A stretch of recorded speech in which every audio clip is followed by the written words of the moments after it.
नमस्कार दोस्तों, स्वागत है आपका अपने YouTube चैनल में। आज की इस वीडियो में हम लोग जानने वाले हैं जीके के कुछ महत्वपूर्ण प्रश्न जो आपके एग्ज़ाम के लिए बहुत ही इंपॉर्टेंट है। दोस्तों, आप कोई भी गवर्नमेंट एग्ज़ाम की तैयारी कर रहे हैं, आपके लिए यह कंटेंट बहुत ही इंपॉर्टेंट बन जाता है, क्योंकि जीके के कुछ महत्वपूर्ण 1 to 50 प्रश्न है जो आज के इस वीडियो में हम लोग चलिए देखते हैं।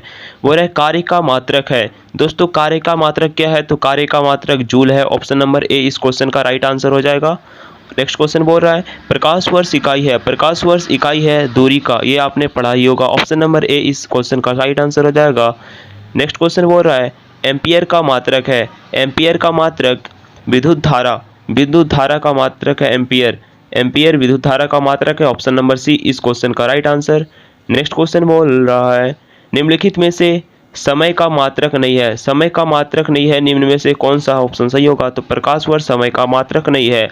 ऑप्शन नंबर सी इस क्वेश्चन का राइट आंसर हो जाएगा। क्वेश्चन बोल रहा है पार्सेक इकाई है। पार्सेक इकाई क्या है? तो पार्सेक इकाई दूरी का इकाई है। ऑप्शन नंबर ए इस क्वेश्चन का राइट आंसर। नेक्स्ट क्वेश्चन निम्नलिखित में से कौन सा एक सुमेलित नहीं है? निम्नलिखित में से कौन सा एक सुमेलित नहीं है? तो सेल्सियस उष्मा की इकाई, सेल्सियस उष्मा की इकाई ये सुमेलित नहीं रहता। तो ऑप्शन नंबर डी इस क्वेश्चन का राइट आंसर हो जाएगा। और नेक्स्ट क्वेश्चन बोल रहा है ल्यूमेन, ल्यूमेन किसका मात्रक है? ल्यूमेन किसका मात्रक है? तो ज्योति फ्लक्स का ल्यूमेन मात्रक है। ऑप्शन नंबर बी इस क्वेश्चन का राइट आंसर हो जाएगा। नेक्स्ट क्वेश्चन बोल रहा है पास्कल इकाई है। पास्कल इकाई है, पास्कल इकाई दाब की इकाई है। ऑप्शन नंबर बी इस क्वेश्चन का राइट आंसर। नेक्स्ट क्वेश्चन बोल रहा है कैंडिला मात्रक है। कैंडिला ज्योति तीव्रता का मात्रक है। ऑप्शन नंबर डी इस क्वेश्चन का राइट आंसर। नेक्स्ट क्वेश्चन बोल रहा है बंग प्रत्यस्थता गुणांक का एसआई मात्रक, बंग प्रत्यस्थता गुणांक का एसआई मात्रक क्या होता? तो न्यूटन पर मीटर स्क्वायर होता है। ऑप्शन नंबर सी इस क्वेश्चन का राइट आंसर। नेक्स्ट क्वेश्चन बोल रहा है निम्नलिखित युग्मों में से किन भौतिक राशियों के समान विमीय सूत्र नहीं है? निम्न में से कौन सी भौतिक राशियों के समान विमीय सूत्र नहीं है? तो बल एवं दाब का समान विमीय सूत्र नहीं है। ऑप्शन नंबर ए इस क्वेश्चन का राइट आंसर। नेक्स्ट क्वेश्चन अदिश राशि है। अदिश राशि है तो अदिश राशि ऊर्जा का राशि है। ऑप्शन नंबर ए इस क्वेश्चन। 13 नंबर प्रश्न बोल रहा है निम्नलिखित में सदिश राशि है। निम्नलिखित में कौन सदिश राशि है? तो ऑप्शन नंबर दोस्तों ए क्वेश्चन का सही आंसर हो जाएगा। वेग निम्नलिखित में से सदिश राशि है। नेक्स्ट क्वेश्चन बोल रहा है पदार्थ के संवेग और वेग, पदार्थ के संवेग और वेग के अनुपात में कौन सी भौतिक राशि प्राप्त की जा सकती है? पदार्थ के संवेग और वेग के अनुपात में कौन सी भौतिक प्राप्त की जा सकती है निम्न में से? तो ऑप्शन नंबर सी द्रव्यमान इस क्वेश्चन का राइट आंसर हो जाएगा। द्रव्यमान है जो संवेग और वेग के अनुपात में भौतिक राशि द्रव्यमान भौतिक राशि प्राप्त की जा सकती है। नेक्स्ट क्वेश्चन बोल रहा है 15 नंबर शून्य में स्वतंत्र रूप से गिरने वाली वस्तुओं की, शून्य में स्वतंत्र रूप से गिरने वाली वस्तुओं की कौन सा है? तो समान त्वरण होता है। शून्य में स्वतंत्र रूप से गिरने वाली वस्तुएं समान त्वरण होता है। नेक्स्ट क्वेश्चन 2 केजी द्रव्यमान वाले पर 5 न्यूटन का बल लगाया जाता है तो उत्पन्न होने वाली त्वरण होगा। जब 2 केजी द्रव्यमान वाले 5 न्यूटन का बल लगाया जाता है तो उत्पन्न होने वाला त्वरण दोस्तों 2.5 मीटर सेकंड स्क्वायर होता है। ऑप्शन नंबर ए इस क्वेश्चन का राइट आंसर हो जाएगा। नेक्स्ट क्वेश्चन बोल रहा है किसी भी स्थिर या गतिशील वस्तुओं की स्थिति और दिशा में तब तक कोई परिवर्तन नहीं होता जब तक उस पर कोई बाह्य बल की सक्रिय न हो। तो न्यूटन का गति विषयक प्रथम नियम कहता है दोस्तों। ऑप्शन नंबर ए इस क्वेश्चन का राइट आंसर हो जाएगा। और 18 नंबर सवाल है रॉकेट डैश के सिद्धांत पर कार्य करता है। तो निम्न में से कौन सा सिद्धांत पर रॉकेट कार्य करता है दोस्तों? संवेग संरक्षण के सिद्धांत पर कार्य करता है रॉकेट। ऑप्शन नंबर डी इस क्वेश्चन का राइट आंसर हो जाएगा।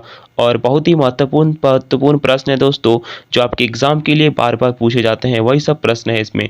तो देखते हैं 19 नंबर प्रश्न है अश्व यदि एकाएक चलना प्रारंभ कर दे तो अश्वारोही के गिरने की आशंका के कारण है, आशंका का कारण है तो विश्राम जड़त्व का ये नियम है दोस्तों। ऑप्शन नंबर सी इस क्वेश्चन का राइट आंसर हो जाएगा। और 20 नंबर प्रश्न चलिए देखते हैं। चलती हुई बस जब अचानक ब्रेक लगाती है तो उसमें बैठे हुए यात्री आगे की दिशा में गिरते हैं, इसको किसके द्वारा समझाया जा सकता है? तो ऑप्शन नंबर बी न्यूटन का पहला नियम ये कहता है दोस्तों। ऑप्शन नंबर बी इस क्वेश्चन का राइट आंसर हो जाएगा। और नेक्स्ट क्वेश्चन चलिए देखते हैं। बल का गुणनफल है, बल का गुणनफल है, तो बल का गुणनफल द्रव्यमान और त्वरण का गुणनफल है बल। ऑप्शन नंबर बी इस क्वेश्चन का राइट आंसर हो जाएगा और बीपीएससी जैसे सवाल में पूछा गया है। नेक्स्ट क्वेश्चन, शरीर का वजन है, शरीर का वजन ध्रुवों पर अधिकतम होता है। ऑप्शन नंबर बी इस क्वेश्चन का राइट आंसर हो जाएगा। 23 नंबर सवाल है, 23 नंबर सवाल, किसी मनुष्य का भार पृथ्वी पर यदि 600 न्यूटन है, किसी मनुष्य का भार पृथ्वी पर यदि 600 न्यूटन है तो चंद्रमा पर उसका भार कितना होगा? तो ऑप्शन नंबर बी 100 न्यूटन हो जाएगा। तो बी इस क्वेश्चन का राइट आंसर हो जाएगा। और नेक्स्ट क्वेश्चन चलिए देखते हैं। पृथ्वी की सतह पर किसी का भार 29.4 न्यूटन है, पृथ्वी की सतह पर किसी का भार 29.4 न्यूटन है तो उसका द्रव्यमान कितना है? तो option number B 3 kilogram. Option number B इस क्वेश्चन का राइट आंसर हो जाएगा। नेक्स्ट क्वेश्चन चलिए देखते हैं। एक अंतरिक्ष यात्री पृथ्वी तल की तुलना में, एक अंतरिक्ष यात्री पृथ्वी तल की तुलना में चंद्र तल पर अधिक ऊंची छलांग लगा सकता है, क्योंकि चंद्र तल पर गुरुत्वाकर्षण बल पृथ्वी की तुलना में अत्यल्प है। ऑप्शन नंबर सी इस क्वेश्चन का राइट आंसर हो जाएगा। आरआरबी 2003 में जैसे एग्जाम में पूछा गया है। 1 किलोग्राम राशि का वजन है, 1 किलोग्राम राशि का वजन है। Option number C 9.8 Newton.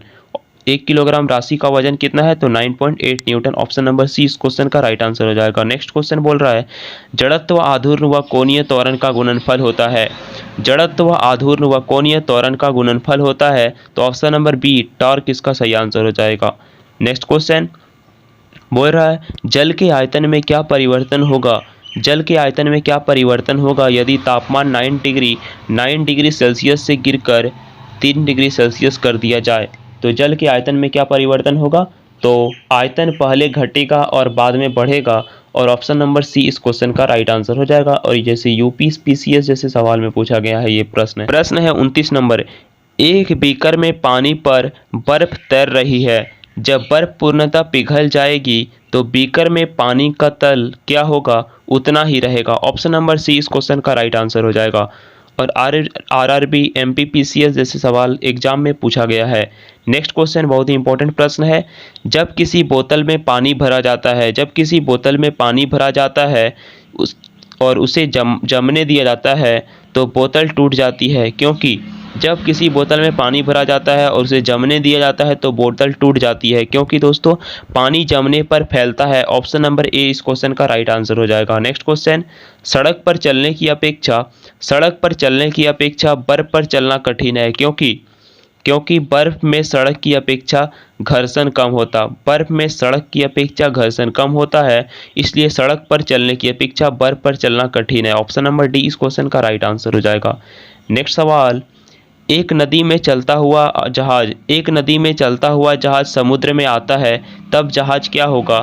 थोड़ा ऊपर आएगा। एक नदी में चलता हुआ जहाज समुद्र में आता है तब जहाज थोड़ा ऊपर आएगा। ऑप्शन नंबर बी इस क्वेश्चन का राइट आंसर हो जाएगा। लोहे की कील पारे में क्यों तैरती है जबकि यह पानी में डूब जाती है? तो लोहे का घनत्व पानी से अधिक होता है तब तथा पारे से कम, इसलिए लोहे की कील पारे में तैरती है। ऑप्शन नंबर सी इस क्वेश्चन का राइट आंसर हो जाएगा। नेक्स्ट क्वेश्चन, पानी का घनत्व अधिकतम होता है 4 डिग्री सेल्सियस पर। ऑप्शन नंबर बी इस क्वेश्चन का राइट आंसर हो जाएगा। नेक्स्ट क्वेश्चन, वस्तु की मात्रा बदलने पर अपरिवर्तित रहेगा, वस्तु की मात्रा बदलने पर ऑप्शन नंबर डी घनत्व परिवर्तित रहेगा। ऑप्शन नंबर डी इस क्वेश्चन का राइट आंसर हो जाएगा।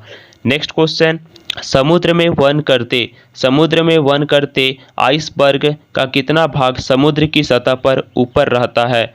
तो 1/10 भाग समुद्र में वन करते आइसबर्ग का 1/10 भाग समुद्र की सतह से ऊपर रहता है। ऑप्शन नंबर बी इस क्वेश्चन का राइट आंसर हो जाएगा। नेक्स्ट क्वेश्चन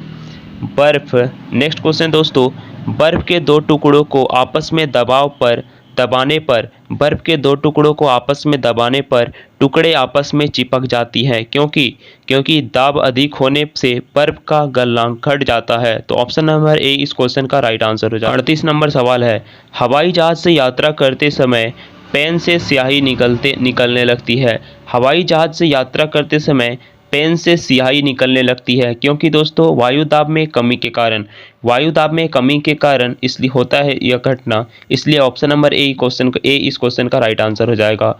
39 नंबर सवाल है, ऊंचाई की जगहों पर पानी 100 डिग्री सेल्सियस के नीचे के तापमान पर क्या उबलता है? क्योंकि वायुमंडलीय दाब कम हो जाता है अतः बिंदु नीचे आ जाता है। इसलिए ऑप्शन नंबर ए इस क्वेश्चन का राइट आंसर हो जाएगा। और नेक्स्ट क्वेश्चन चलिए देखते हैं, साबुन के बुलबुले के अंदर का दाब वायुमंडलीय दाब से अधिक होता है। ऑप्शन नंबर ए इस क्वेश्चन का राइट आंसर हो जाएगा। नेक्स्ट क्वेश्चन बोल रहा है, वायु दाब मापी की रीडिंग में अचानक गिरावट इस बात का संकेत है कि मौसम क्या होगा? तूफानी होगा दोस्तों। वायु दाब मापी की रीडिंग अचानक गिरावट है तो तूफानी होगा। ऑप्शन नंबर डी इस क्वेश्चन का राइट। प्रेशर कुकर में खाना जल्दी पकता है क्योंकि अधिक दाब पर पानी अधिक तापक्रम पर उबलने लगता है। इसलिए प्रेशर कुकर पर खाना जल्दी पकता है। तो ऑप्शन नंबर बी इस क्वेश्चन का राइट आंसर हो जाएगा। नेक्स्ट क्वेश्चन चलिए देखते हैं, हाइड्रोजन से भरा रबड़ का गुब्बारा वायु में ऊपर जाकर फट जाता है। हाइड्रोजन में भरा रबड़ का गुब्बारा वायु में ऊपर जाकर फट जाता है क्योंकि वायु दाब दोस्तों घट जाती है। इसलिए ऑप्शन नंबर डी इस क्वेश्चन का राइट। में निरंतर ऊर्जा का सृजन किस कारण होता रहता है? तो सूर्य में निरंतर ऊर्जा का सृजन दोस्तों नाभिक के संलयन के द्वारा सृजन होता रहता है। इसलिए ऑप्शन नंबर ए इस क्वेश्चन का राइट आंसर हो जाएगा। 45 नंबर सवाल बोल रहा है, चाबी भरी घड़ी में कौन सी ऊर्जा होती है? तो स्थितिज ऊर्जा होती है। ऑप्शन नंबर बी इस क्वेश्चन का राइट आंसर। जब हम रबड़ के गद्दे वाले सीट पर बैठते हैं या गद्दे पर लेटते हैं तो उसका आकार परिवर्तित हो जाता है। ऐसा पदार्थ में पाया जाता है, स्थितिज ऊर्जा पाया जाता है। ऑप्शन नंबर बी इस क्वेश्चन का राइट आंसर। नेक्स्ट क्वेश्चन बोल रहा है, निम्नलिखित में से किसमें गतिज ऊर्जा नहीं है? निम्नलिखित में से दोस्तों किसमें गतिज ऊर्जा नहीं है? तो बहता हुआ पानी में गतिज ऊर्जा नहीं है। ऑप्शन नंबर बी इस क्वेश्चन का राइट आंसर हो जाएगा। नेक्स्ट क्वेश्चन बोल रहा है, जब एक चल वस्तु की गति दुगुनी हो जाती है तो उसकी गतिज ऊर्जा क्या होगी? गुनी हो जाएगी। जब किसी वस्तु की स्थितिज ऊर्जा 2 गुनी हो जाती है तो उसकी गतिज ऊर्जा दोस्तों 4 गुनी हो जाएगी। ऑप्शन नंबर बी इस क्वेश्चन का राइट आंसर हो जाएगा। नेक्स्ट क्वेश्चन, निम्नलिखित में से कौन सा नियम इस कथन को वैध ठहराता है कि द्रव्य का न तो सृजन किया जा सकता और न ही विनाश? तो ये ऊर्जा संरक्षण का नियम कहता है दोस्तों। ऑप्शन नंबर ए इस क्वेश्चन का राइट आंसर हो जाएगा। और 50 नंबर सवाल है दोस्तों, साइकिल चलाने वाला मोड़ लेते समय क्यों झुकता है? तो निम्न में से कौन सा ऑप्शन सही होगा? क्या साइकिल और आदमी की गति समान होनी चाहिए वरना साइकिल फिसल जाएगी, या वह झुकता ताकि गुरुत्व केंद्र आधार के अंदर बना रहे वह उसे गिरने से बचाएगा?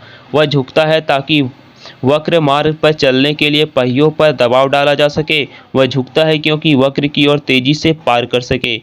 तो निम्न में से कौन सा ऑप्शन सही होगा दोस्तों? इसका जवाब आप कमेंट्स बॉक्स में दीजिए। और दोस्तों ये रहे टॉप 50 क्वेश्चन जो आपके एग्ज़ाम के लिए बहुत ही इंपॉर्टेंट है। दोस्तों इसी तरह के कंटेंट देखने के लिए हमारे इस चैनल को सब्सक्राइब कर लीजिए और मिलते हैं दोस्तों अगले कंटेंट में। तब तक के लिए धन्यवाद एंड इस कंटेंट को लाइक कर दीजिए।